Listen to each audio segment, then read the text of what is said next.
Practical tips for gaining divine grace. These are extracts from talks with Ramana Maharshi. What is divine grace and how to gain it? A conversation. Visitor. It is said equanimity is yoga. What is that equanimity? Maharshi. It is unity in diversity.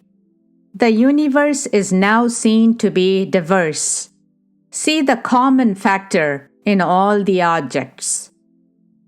Visitor. How is the common factor to be perceived in the diversity? Maharshi. The seer is only one. The objects do not appear without the seer. There is no change in the seer, however much the others may change. They are only the single truth presented in different aspects. Visitor. Is grace necessary for it? How to gain divine grace? Maharshi. Yes, by surrender. Visitor. Still, I do not feel the grace. Maharshi. Sincerity is wanting. Surrender should not be verbal nor conditional. Then, passages from Saint Justinian were read out to illustrate these statements. Maharishi then continued, prayer is not verbal, it is from the heart. To merge into the heart is prayer. That is also grace. The Arvar says, I was all along seeking you, but on realizing the self, I find you are the self. The self is my all, and so you are my all. Visitor. Impurities of limitation, ignorance, and desire place obstacles in the way of meditation. How to conquer them? Maharshi. Not to be swayed by them. Visitor. Grace is necessary. Maharshi. Yes, grace is both the beginning and the end. Introversion is due to grace. Perseverance is grace. Realization is grace. That is the reason for the statement, only surrender to me. If one has entirely surrendered oneself, is there any part left to ask for grace? He is swallowed up by grace. Another conversation. Visitor. Is not grace more effective than practice? Maharshi. Guru simply helps you in the eradication of ignorance. Does he hand over realization to you? Visitor. We are ignorant. Maharshi. Inasmuch as you say you are ignorant, you are wise. Does a madman say that he is mad? Guru's grace is like a hand extended to help you out of water, or it makes your way easier for the removal of ignorance. Visitor.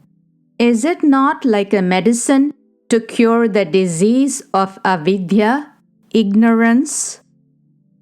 Maharshi. What is medicine for? It is only to restore the patient to the original state of health. What is this talk of Guru, grace, God, and so on? Does the Guru hold you by the hand and whisper something in your ear? You imagine him to be like yourself. Because you are with a body, you think that he is also a body in order to do something tangible to you. His work lies within. How is Guru gained? God, who is immanent in His grace, takes pity on the loving devotee and manifests Himself as a being according to the devotee's standard. The devotee thinks that the Guru is a man and expects a relationship as between bodies. But the Guru, who is God or self-incarnate, works from within, helps the man to see the error of his ways, guides him in the right path until he realizes the self within. After such realization, the devotee feels, I was so worried before. I am after all the self, the same as before, but not affected by anything. Where is he who was miserable?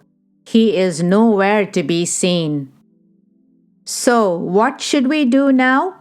Only act up to the words of the Master, work within. The Guru is both within and without. So he creates conditions to drive you inward and prepares the interior to drag you to the center. Thus, he gives a push from without and exerts a pull from within so that you may be fixed at the center. Visitor. Is not grace the gift of the Guru? Maharshi. God, grace, and Guru are all synonymous and also eternal and immanent. Is not the self already within? Is it for the Guru to bestow it by his look? If a Guru thinks so, he does not deserve the name. Another conversation. A Pandit asked about the operation of grace. Is it the mind of the Guru acting on the mind of the disciple or anything different? Maharshi. The highest form of grace is silence. It is also the highest upadesha, Guru's guidance. Visitor. Swami Vivekananda has also said that silence is the loudest form of prayer. Maharshi. It is so for the seeker's silence. Guru's silence is the loudest upadesha. It is also grace in its highest form. All other dikshas, initiations, like touch, sight, and so on, are derived from silence. They are therefore secondary. Mauna, silence, is the primary form. If the Guru is silent, the seeker's mind gets purified by itself.